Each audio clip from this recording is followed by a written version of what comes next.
L'arc du perroquet maudit. À ton avis, est-ce que Kubo nous a fait un foreshadowing de l'arc enfer dans cet arc?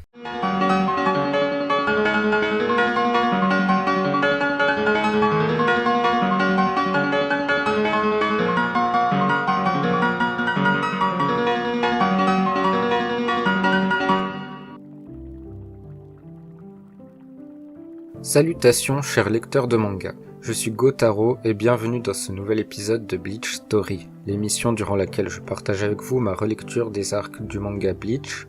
Et pour ce troisième épisode, nous allons parler de la troisième partie de l'arc du Shinigami remplaçant, que j'ai baptisé l'arc du perroquet, et de l'introduction de l'enfer dans Bleach. Voilà, c'est ma vidéo, je fais ce que je veux. Mais d'abord, commençons par un petit résumé de cet arc. Ichigo et Rukia continuent de vivre leur petite vie de lycéens tout en pourchassant les holos qui apparaissent. Dans ce nouvel arc, on se focalise et on découvre un nouveau membre de la bande à Ichigo, Yasatura Sado, surnommé Chad. D'ailleurs, j'ai fait une vidéo assez détaillée sur lui, donc n'hésite pas à aller la voir pour connaître mon avis sur ce personnage. Passons. Chad possède une étrange perruche qui a la réputation d'être maudite. Nos amis finiront par découvrir qu'en réalité la perruche est l'esprit d'un petit garçon qui est pourchassé par un holo depuis plusieurs années maintenant. Ce holo était un ancien serial killer qui a tué la mère du petit garçon et a ensuite enfermé son esprit dans le corps d'une perruche, en lui faisant croire qu'il pourra ressusciter sa mère s'il réussit à lui échapper. Ce qui est faux bien sûr, ça en dit long sur le personnage. Rukia et Ichigo vont alors essayer de partir à la poursuite de Chad pour éliminer ce holo. Et cet arc nous présente le holo le plus sadique de tout le manga. Tu m'étonnes qu'on nous introduise l'enfer dans cet arc. Creusons un peu cet arc. Bien qu'il soit court, il nous introduit un nouveau personnage de l'entourage d'Ichigo. Et comme je l'ai dit pour l'arc qui introduit Inoue, on sent que Kubo essaie de créer une petite équipe autour d'Ichigo pour préparer le prochain arc.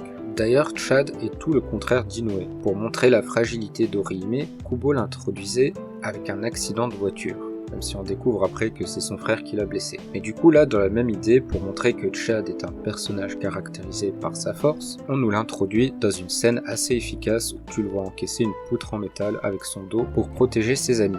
On dit souvent d'ailleurs qu'une bonne bande dessinée, c'est une BD où tu comprends tout, même sans les dialogues. Et avec ce court passage, on comprend tout de suite que c'est un personnage calme qui utilise sa force titanesque pour protéger son entourage. Voilà, en quelques cases seulement, on comprend qui est Chad. Et ça, on aime. Après, on aime ou on n'aime pas le style de Kubo, mais on aperçoit assez tôt son talent de mangaka, je trouve, juste avec ce court passage. On constate aussi que la relation entre Ichigo et Rukia continue de se développer jusqu'à présent. Rukia traitait un peu Ichigo comme un élève. Elle s'accrochait même à son dos pour être sûre qu'ils ne soient pas séparés. Bon, c'est aussi parce qu'elle avait plus ses pouvoirs et que Ichigo se déplace 10 fois plus vite avec des pouvoirs de Shinigami, mais tu sens qu'il y a un côté ouais, je surveille ce que tu fais, je te donne des conseils, je t'aide. Voilà, elle veut pas le laisser tout seul. Alors que dans ce mini arc, on voit qu'une relation de confiance s'installe entre les deux. Ichigo part chercher sa sœur pendant que Rukia part à la recherche de Chad. Voilà, ils se font confiance, ils se confient des missions, ils se séparent, tu sens qu'ils se font confiance. Non pas qu'ils se méfiaient l'un de l'autre, mais en tout cas, on sent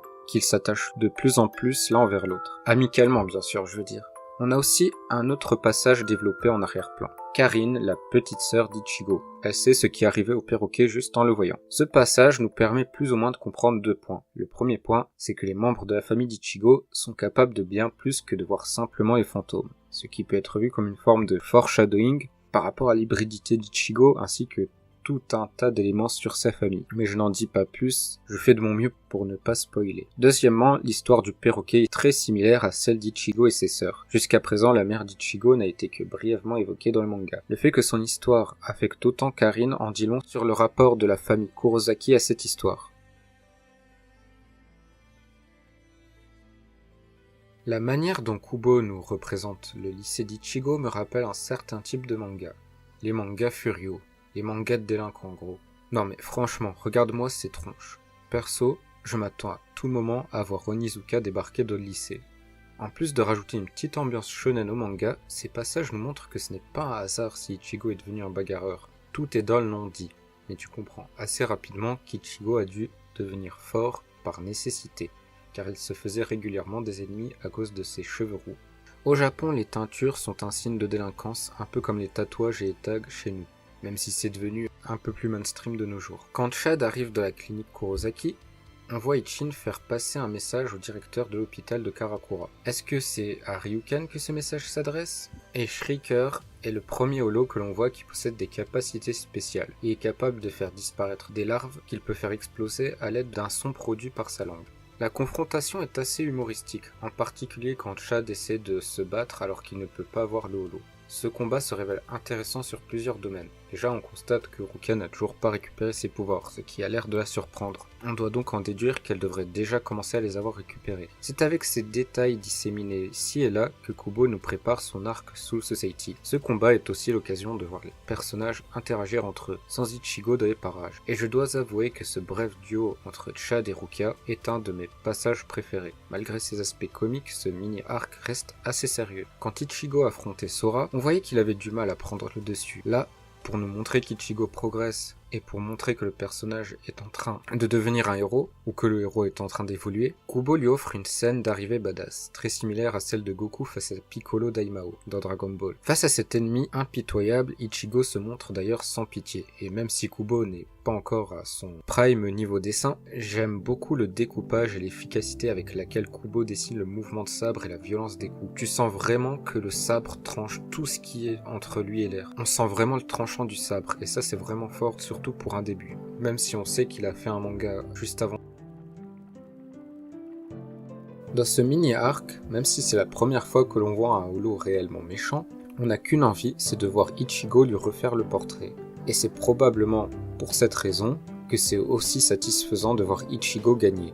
Une fois qu'Ichigo réussit à vaincre le holo, celui-ci était tellement mauvais que les portes de l'enfer apparaissent à partir de son propre corps pour emporter celui-ci. Il s'agit d'un des éléments que les fans de Bleach espèrent le plus voir être développé à l'avenir. C'est incroyable comment quelques cases peuvent autant donner envie de voir la suite. Même moi j'avoue que je n'ai qu'une envie, c'est de voir ce qu'il y a derrière ces portes. Même si, techniquement, on peut voir ça dans le 4e film Bleach, The Hellverse. Le problème, c'est qu'on ne sait pas si c'est vraiment canon. Apparemment, Kubo n'était pas vraiment satisfait de ce qui a été fait par l'équipe qui s'occupait de la réalisation de ce film. Bon, après, c'est des on-dit, donc on va pas non plus tout prendre pour argent comptant.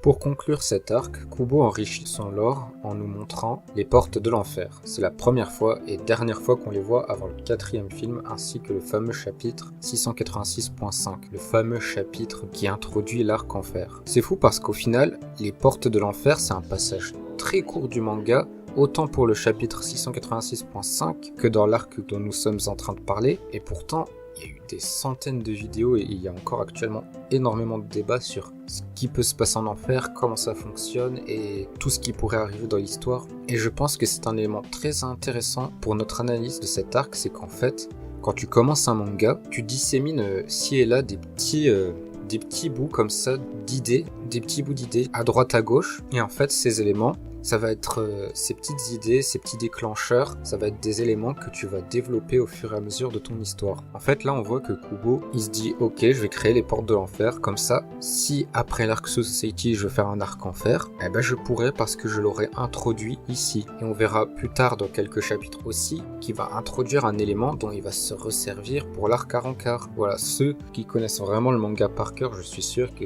si je vous dis fin du tome 3, vous savez de quoi je parle. Mais on n'en est pas encore là. Et du coup, pour notre analyse, c'est hyper intéressant parce qu'en fait, cet arc Perroquet Maudit, c'est une petite histoire très courte, mais très efficace. On a un bon méchant très efficace, une introduction d'un nouveau personnage, une relation développée entre Ichigo et Ruka, un autre personnage apparu plus tôt qui est développé, donc Karin.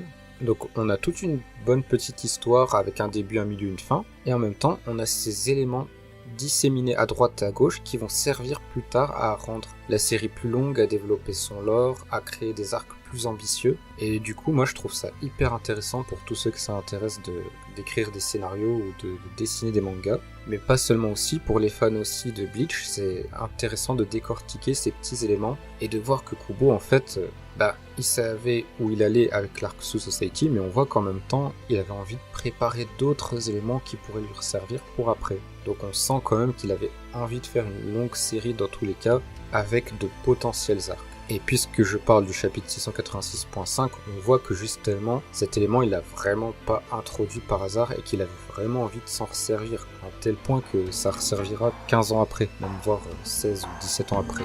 En tout cas, voilà les espadas. Pour conclure, on peut dire que cet arc du perroquet maudit est un arc assez court, mais plein de surprises, qui introduit pas mal d'éléments qui vont se révéler vraiment utiles pour la suite. N'hésitez pas à me dire ce que vous avez pensé de cet arc dans les commentaires, et n'oubliez pas bien sûr de liker, partager, vous abonner et de me dire quel arc vous voudrez que je décortique la prochaine fois. Moi je vais continuer ma lecture de Bleach, plutôt relecture, et je vous donne rendez-vous pour le prochain arc. Allez, c'était Gotaro, et à la prochaine!